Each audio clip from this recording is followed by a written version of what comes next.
अस्सलाम वालेकुम, मैं हूँ आपका एस्ट्रोलॉजर समी। आज फिर हम उसी टॉपिक के ऊपर बात करेंगे जैसे पहले हमने शुरू किया था कि कौन से ज़ोडिएक की शादी की एज क्या बनती है। आज का टॉपिक हमारा वही है कि आप बिल्कुल सिंपल और आसान तरीके से, अगर एस्ट्रोलॉजी भी नहीं जानते हैं, अगर आपको सिर्फ अपने मून साइन का पता है या असेंडेंट का, तो इजीली अपनी शादी की एज पता कर सकते हैं। आज जिन जोड़े की बात करेंगे वो है कैप्रिकॉर्न और एक्वेरियस। अगर अभी तक आपने मेरे चैनल को सब्सक्राइब नहीं किया तो प्लीज उसे सब्सक्राइब कर लीजिएगा और बेल के बटन को जरूर दबा लीजिएगा। पहले बात करते हैं कैप्रिकॉर्न की। कैप्रिकॉर्न का 7वां हाउस कैंसर बनता है, जिसको मुझे सरतान भी कहा जाता है। उसका रूलर कमर है। कमर जब कैप्रिकॉर्न का 7वां हाउस है, इसकी शादी की एज जो होगी, कमर की जो एज होती है वो होती है 24।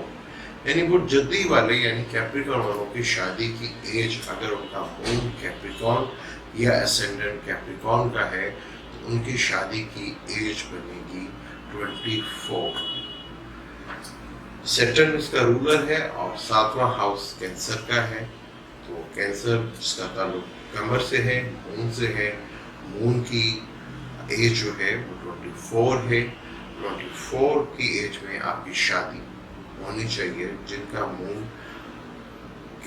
कैप्रिकॉर्न का या असेंडेंट कैप्रिकॉर्न का है। अब दूसरा ज़ोडिएक वो भी सैटर्न का ही है, एक्वेरियस। एक्वेरियस का 7वां हाउस बनता है ल्यू, बुर्ज असद जिसे कहा जाता है।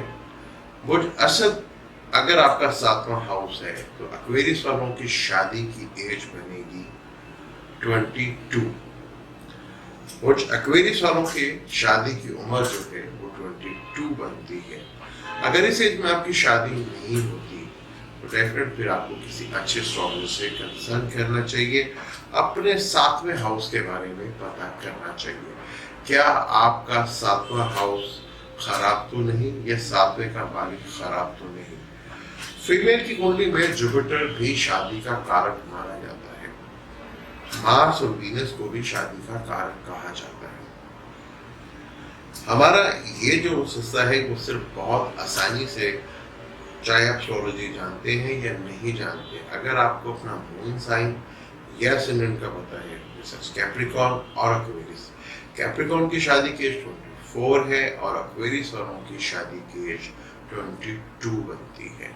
अगर इस एज में आपकी शादी नहीं होती तो डेफिनेट आपको किसी अच्छे एस्ट्रोलॉजर से कंसल्ट करना चाहिए। आप मुझे दें इजाजत, फिर किसी नए टॉपिक पे आपसे बात करेंगे। अल्लाह हाफ़िज़।